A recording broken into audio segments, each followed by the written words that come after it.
Let's dive right into President Trump, who is calling on Congress to increase stimulus payments for Americans.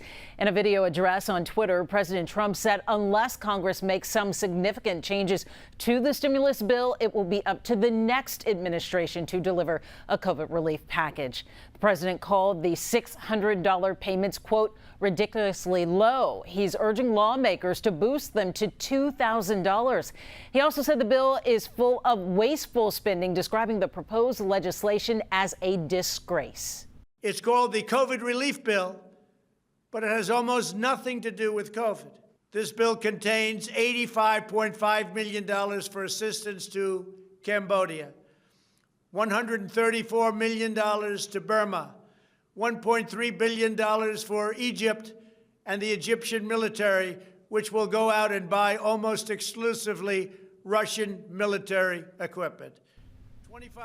If the president refuses to sign the bill, the government could shut down on December 29th. The $900 billion in emergency economic aid could be frozen.